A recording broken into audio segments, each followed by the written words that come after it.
रात का समय। घड़ी में 12:30 चुके थे। पूरा शहर गहरी नींद में था, लेकिन रिया की आंखों में नींद नहीं थी। वह व्हाट्सएप पर अपनी दोस्त नेहा से चैट कर रही थी। अचानक फोन की स्क्रीन पर एक अजीब सा मैसेज चमका। अगर मैं सुबह तक ऑनलाइन न दिखूं, तो समझ लेना मैं जिंदा नहीं रही।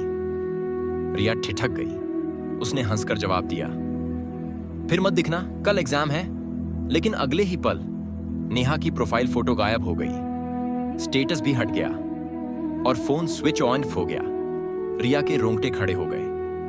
आखिर नेहा ने ऐसा मैसेज क्यों भेजा और वह अचानक गायब कैसे हो गई? स्क्रीन पर धीरे धीरे धुंध उभरती है और एक काली परछाई दिखाई देती है।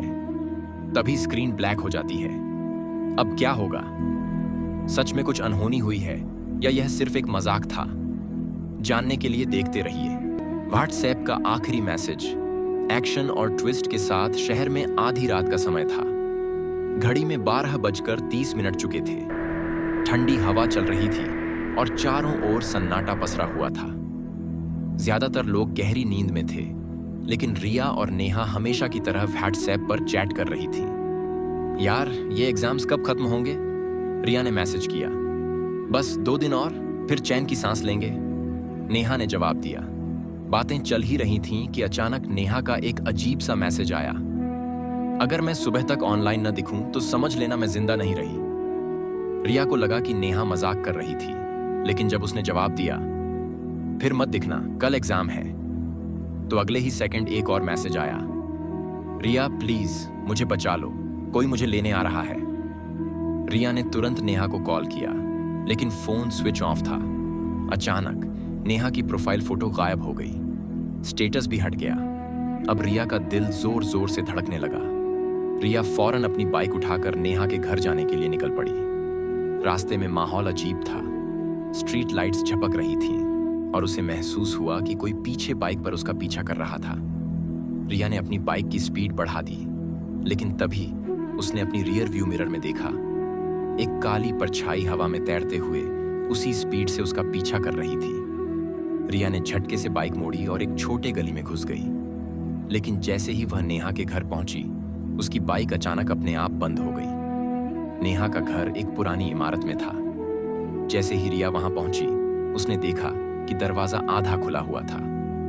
नेहा, उसने धीरे से आवाज दी। कोई जवाब नहीं आया। उसने हिम्मत करके अंदर कदम रखा।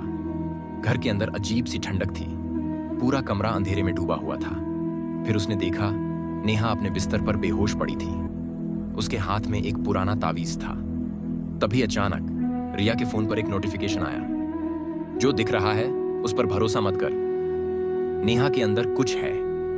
रिया ने जैसे ही नेहा को उठाने की कोशिश की, नेहा की आंखें अचानक खुल गईं। लेकिन उसकी आंखें सामान्य नहीं थीं। वे पूरी तरह से लाल चमक रही थीं। रिया, तुम आ गई? नेहा की आवाज गहरी और डरावनी थी। नेहा, तुम ठीक हो? रिया घबरा गई। तभी नेहा ने झटके से उसका हाथ पकड़ लिया और पूरी ताकत से उसे हवा में उछाल दिया। रिया पूरे कमरे में घूमा और जोर से दीवार से टकराई। रिया समझ गई कि नेहा के शरीर में कोई और आत्मा है, लेकिन रिया कोई आम लड़की नहीं थी। उसने अपनी जैकेट की जेब से एक छोटा चाकू निकाला, जिस पर मंत्र लिखे हुए थे। अगर तू जो भी है वापस नहीं गया, तो तुझे यहीं खत्म कर दूंगी, रिया चिल्लाई। नेहा के अंदर की आत्मा अजीब तरह से हंसने लगी। तू मुझे नहीं हरा सकती। नेहा की बॉडी हवा में ऊपर उठ गई और उसके चारों ओर काले धुएं का गोला बनने लगा।